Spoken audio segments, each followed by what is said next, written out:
CM కూతురి భూమికి ఎసరు ఓఆర్ఆర్ ల్యాండ్కు పాస్బుక్ పక్కనే ఉన్న నైమిషారెడ్డి భూమి కబ్జాకు యత్నం పాస్బుక్ ఇవ్వొద్దన్న పట్టించుకొని కలెక్టర్ తెరవెనుక మాజీ మంత్రి అంచలు డాటా ఆధారంగా హక్కుల కల్పన వివాదాలు సృష్టిస్తూ భూముల కబ్జాకు యత్నం గట్కేసర్ కీసర మండలంలో జోరుగా దందా ఈ గట్కేసారు కీసర ఈ మేడ్చలు ఈ చుట్టుపక్కల ప్రాంతాల మొత్తం ఈ మాజీ మంత్రి మల్లారెడ్డి అన్నటోడు భూ కబ్జాలు చేసి ఎవరిని పడితే వాడిని బెదిరియాలి.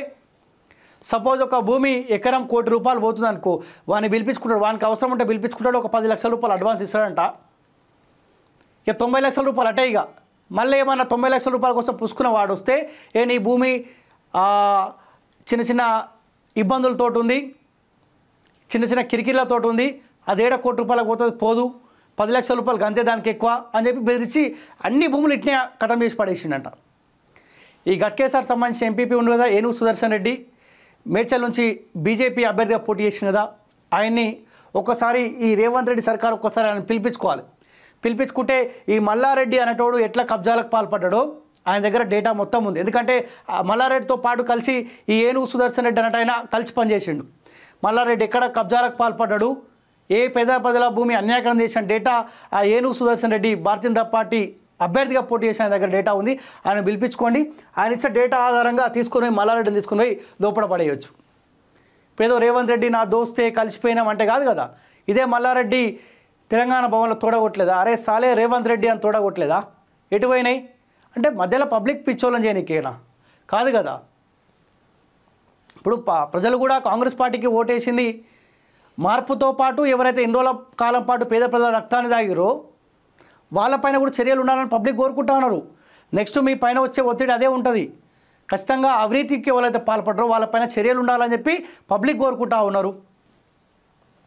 హైదరాబాద్ ఓఆర్ఆర్ కోసం ప్రభుత్వం నష్టపరిహారం చెల్లించి భూములు సేకరించింది. అయితే ఆఫీసర్లు నిర్లక్ష్యంగా వ్యవహరించి రికార్డులు మార్చకపోవడంతో అక్రమార్కులు కొత్త దందాకు తెరలేపారు.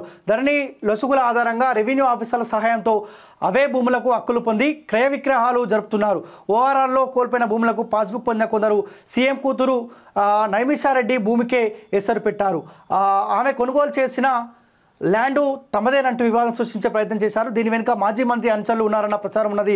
మృతి చెందిన వ్యక్తి పేరిట డిజిటల్ పాస్బుక్ జారీ చేయించి ఈ తతంగాన్ని నడిపిస్తున్నట్లు తెలిసింది. మేడ్చల్ జిల్లా గట్కేసార్ మండలం పడమటి సాయిగూడెంలో చోటు చేసుకున్న ఈ దందాపై దిశ స్పెషల్ రిపోర్ట్ అంట. ఇంకో ఇదే భూమి నైమిషారెడ్డి అని ముఖ్యమంత్రి కూతురు భూమి అనంట. ఇంకో ఈయన నేను చెప్పిన కదా. So Ghatkesar MPP Medchal Bharatiya Janata party అభ్యర్థిగా ఆయన పోటీ చేసిండు. మాజీ మంత్రి మల్లారెడ్డి అస్తం ఏనుగు సుదర్శన్ రెడ్డి ఎంపీపీ గట్కేసార్. ధరణి పోర్టల్ ద్వారా ఎన్నో అక్రమాలు జరిగాయి. ఔటర్ భూములకు పాస్బుక్స్ ఇచ్చారు.